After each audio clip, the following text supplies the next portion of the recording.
ठाण्याच्या मुंब्रा पोलीस ठाण्याच्या हद्दीत 22 जानेवारी रोजी रस्ता ओलांडताना फिर्यादी महिलेच्या कडेवर असलेल्या एका चिमुकलीचं अपहरण झाल्याची घटना घडली होती। या प्रकरणी मुंब्रा पोलीस ठाण्यात अज्ञात महिलेच्या विरोधात अपहरणाचा गुन्हा दाखल करण्यात आला होता। सदर प्रकरणाची गंभीर दखल घेत मुंब्रा पोलिसांनी सीसीटीव्हीच्या आधारे शोध घेत एक पुरुष आणि 2 महिलांना अटक केली। त्यांच्या विरोधात चिमुकलीचे अपहरण करण्याचा गुन्हा दाखल करण्यात आल्याची माहिती मुंब्रा पोलीस ठाण्याचे वरिष्ठ पोलीस निरीक्षक अनिल शिंदे यांनी दिली आहे। यात पोलिसांनी तब्बल 1600 सीसीटीव्हीच्या फुटेजचा शोध घेतलाय। फरजाना मोहम्मद फिरोज मंसुरी, वय वर्ष 23, राहणार कौसा मुंब्रा, ठाणे या घटनेच्या दिवशी 22 जानेवारी रोजी घरी निघाले असताना दोन्ही मुलींना कडेवर घेऊन रस्ता ओलांडताना फिर्यादीची मोठी मुलगी अनाबिया ही रडत होती, तर दुसरी मुलगी आफिया खातून शाहरुख अली ही अनोळखी महिलेच्या जवळ येताच आरोपी महिलेने चिमुकल्या मुलीला माझ्याजवळ द्या, मी पण तिकडेच चालली आहे असं सांगितल्यानंतर फिर्यादी यांनी लहान मुलगी आरोपीकडे दिली, तर महिलेने धूम ठोकली। सदर प्रकरणानंतर मुंब्रा पोलीस ठाण्यात अज्ञात महिलेच्या विरोधात अपहरणाचा गुन्हा 22 जानेवारी रोजी दाखल करण्यात आला होता। अखेर पोलिसांनी तब्बल 1600 सीसीटीव्हीच्या फुटेजचा शोध घेत आरोपीला अखेर ताब्यात घेतलाय। जानेवारी रोजी संध्याकाळी 6च्या सुमाराला एक गुन्हा दाखल झाला। त्याच्यामध्ये फिर्यादी होत्या फरजाना मोहम्मद फिरोज मंसुरी। त्याची तक्रार अशी होती की त्या बाजारामध्ये त्यांच्या 2 मुलींना घेऊन गेल्या होत्या आणि डीसीबी बँकेसमोर रस्ता क्रॉस करत असताना छोटी मुलगी तिचं वय 3 वर्ष आणि धाकटी मुलगी तिचं वय 3 महिने यांना घेऊन परत येत असताना मोठी मुलगी रडायला लागली। त्यामुळं दोन्ही मुलींना घेऊन रस्ता कसा क्रॉस करायचा, तर एक बुरखाधारी महिला आली आणि त्यांना म्हणाली की तुला मुझे भी रोड क्रॉस करना है, एक लड़के को मेरे पास दे दो असं म्हणून तिने त्या मुलाला छोटी मुलगी जी होती 3 महिन्याची त्या मुलीला घेतलं। दोघीजणी डिवायडरपर्यंत बरोबर चालत आल्या आणि त्यानंतर जी अनोळखी महिला होती ती महिला जोरात रस्ता क्रॉस करून पलीकडे निघून गेली आणि रिक्षामध्ये बसून निघून गेली। त्यांनी शोधाशोध केली परंतु काही फायदा झाला नाही आणि त्यानंतर त्यांनी पोलीस स्टेशनला येऊन तक्रार केली। जेव्हा तपास सुरू केला त्यावेळी तपासामध्ये असं लक्षामध्ये आलं की रिक्षाचा नंबर नव्हता, परंतु त्या रिक्षाच्या मागच्या बाजूला आई असं दिलेलं होतं। त्यावरून मग पहिल्यांदा ही रिक्षा ट्रेस करण्यात आली, रिक्षा ड्रायव्हरकडे चौकशी करण्यात आली। रिक्षा ड्रायव्हरने सांगितलं की एका महिलेला मी मुंब्रा रेल्वे स्टेशनला सोडलेलं आहे। त्याप्रमाणे मग पोलिसांनी मुंब्रा पोलिसांच्या 4 टीम टोटल तयार केल्या गेल्या, क्राईम ब्रँचच्या 2 टीम तयार केल्या गेल्या। या टीम्सनी मुंब्रा रेल्वे स्टेशनवरचं सीसीटीव्ही फुटेज पहिल्यांदा चेक करणं सुरू केलं। त्यातून असं लक्षामध्ये आलं की एक बुरखाधारी महिला काहीतरी घेऊन बदलापूरच्या दिशेला जाती।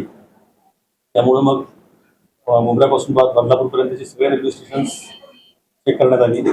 एक महिला बदलापूरला उतरली असं दिसलं, त्यानंतर जाऊन आपण खात्री केली आणि खात्री केल्यानंतर असं लक्षामध्ये आलं की ती महिला ही नाही आहे, केवळ बुरखा असल्यामुळं ते असा हे झाला होता। त्यानंतर पुन्हा तपास मोजा घेऊन थांबला।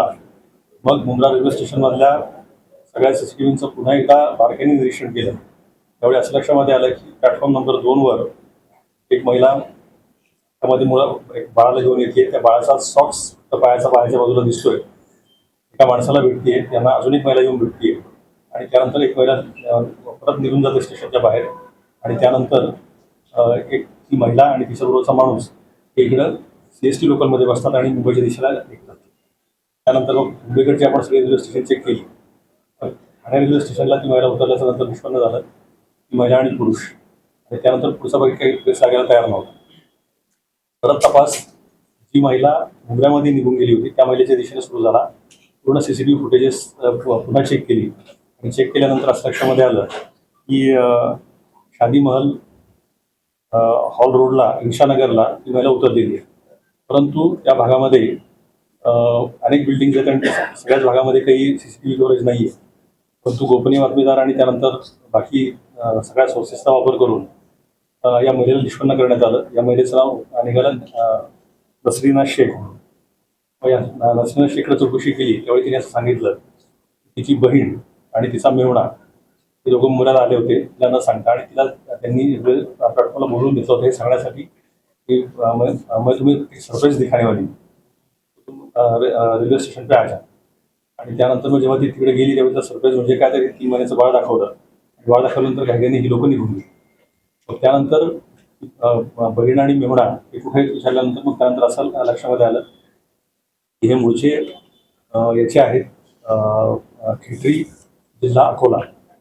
त्यानंतर आपण अकोल्याला टीम पाठवली खेत्री गावामध्ये आणि त्यानंतर ते लहान बाळ आणि त्याचबरोबर ते दोघेही नवरा बायको आरोपी यांना आपण ताब्यामध्ये घेतलेलं आहे. केवळ 6 दिवसामध्ये 3 महिन्याचं लहान बाळ हे आपण सुखरूपपणे परत आणू शकलेलो आहे. मुंब्रा पोलिसांनी ही अतिशय उत्तम कामगिरी केलेली आहे. म्हणून मुंब्रा पोलिसांचं या निमित्ताने मी अभिनंदन करतो.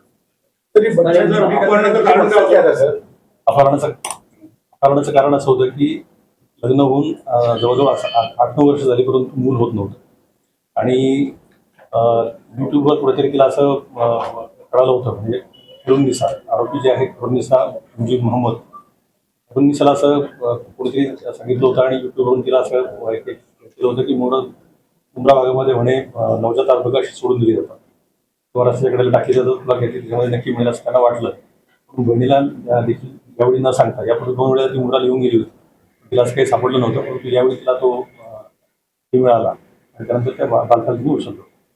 तर तुम्ही सांगितल्याप्रमाणे पहिले बदलापूरच्या दिशेने शोध मोहीम सुरू होती. त्यामुळे पाहिलं तर अनेक सीसीटीव्ही फुटेज तुम्हाला हाताळावी लागली होती. त्याकरिता नेमकं किती सीसीटीव्ही हाताळले होते यामध्ये किती नेमकं पोलिसांना पोस्टमॉर्टम तैनात केला होता? एकूण मुंब्रा पोलीस स्टेशनच्या 4 टीम होत्या. हे टीमचं आपल्यासमोर आहेतच आणि यांनी दिवस रात्र काम केलेलं 16-18 तास काम केलेलं आहे. कमीत कमी 1600 सीसीटीव्ही फुटेज आपण चेक केली. या सगळ्यांचं अनालिसिस करणार त्यानंतर एका सीसीटीव्हीवरून दुसऱ्या सीसीटीव्हीपर्यंत जाणार कमीत कमी 1600 सीसीटीव्ही चेक केली. तर महिला का पुराना आपराधिक रिकॉर्ड कुछ कितने घंटे में क्या सॉल्व किया आप लोगों ने? इसको 6 दिन लग गए लेकिन ये दोनों दिनों काफी कॉम्प्लिकेटेड ये था. 6 दिन के अंदर हो गया. सर धाराएं क्या लगी उन पे? BNS section 137(2)